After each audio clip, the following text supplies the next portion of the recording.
ഒരു ഹിന്ദി സിനിമ കണ്ടു, stolen. Mind blowing survival thriller experience ആണ് കിട്ടിയത്. 2023 വെനിസ് ഫിലിം ഫെസ്റ്റിവലിൽ പ്രീമിയർ ചെയ്ത സിനിമയായിരുന്നു.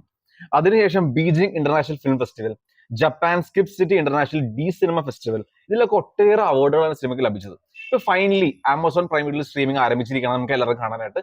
And it's literally one of the best Indian cinema of 2025. അല്ലെ, ബെസ്റ്റ് ബോളിവുഡ് സിനിമ ഒന്നല്ല, ബെസ്റ്റ് സിനിമ ഓഫ് 2025. ഒരു രാത്രി റെയിൽവേ സ്റ്റേഷനിൽ 5 മാസമുള്ള കൊച്ചിനെ തട്ടിക്കൊണ്ട് പോകണത് മുതലാണ് സിനിമ ആരംഭിക്കുന്നത്. പിന്നീട് ഒരു പോക്കാണ്. 1 മണിക്കൂർ 33 മിനിറ്റ് റൺ ടൈം നമ്മളെ ത്രില്ലടിപ്പിച്ച് ടെൻഷൻ അടിപ്പിച്ച് ഒരു പരിവാക്കും. NH10, അപൂർവ, സന്ദീപ് ഓർ പിങ്കി ഫറാർ, നായാട്ട്, ഇതൊക്കെയാണ് എക്സാമ്പിൾസ്. ഈ സിനിമയുടെ each and every crew fantastic ആയിരുന്നു. Direction by Karan Tejpal, debut ആയിരുന്നു, ഒട്ടുക്കത്ത കഴിവാണ്. കറക്റ്റ് മീറ്ററിലാണ് ആ റോ ആൻഡ് ആ ത്രില്ലിംഗ് അനുഭവം നമുക്ക് സമ്മാനിച്ചിരിക്കുന്നത്. ഇതിലെ റൈറ്റേഴ്സ് ആണ് കരൺ തേജ്പാൽ, ഗൗരവ് ദിങ്കറ, സ്വപ്നിൽ സൽക്കാർ, ശുഭം വർദ്ധൻ. ഇവര് 4 പേരുണ്ട് കിടിലൻ സ്ക്രീൻ പ്ലേ ആണ് സെറ്റ് ആക്കിയിരിക്കുന്നത്. വളരെ hard hitting, thought rocking content, characterization correct, character development, ആ ബ്രദേഴ്സിന്റെ ഇന്റൻസ് ആയ ഒരു കെമിസ്ട്രി, എല്ലാം കറക്റ്റ് വേവ്ലെങ്ത്തിലാണ് എഴുതി വെച്ചിരിക്കുന്നത്. സിനിമാറ്റോഗ്രാഫി ഭയങ്കര ഹുക്കിംഗ് ആൻഡ് ഇന്റൻസ് ഫീൽ നല്ലോണം സമ്മാനിച്ചിട്ടുണ്ട്.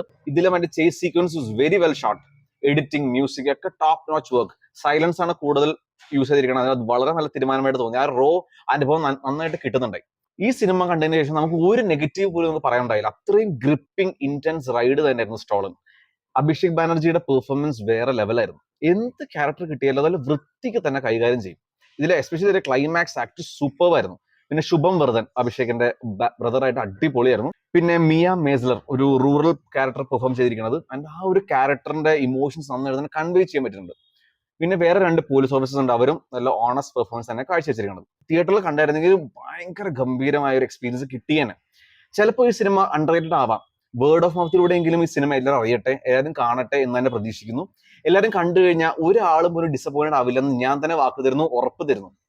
പിന്നെ ഫെയിൻ ഹാർട്ടഡ് ആൾക്കാർക്ക് വേണമെങ്കിൽ മിസ് ചെയ്യാം. ബിക്കോസ് ഈ സിനിമയുടെ ഒരു നറേഷൻ ഭയങ്കര ട്രൊമാറ്റിക് ആയ രീതിയിലാണ്.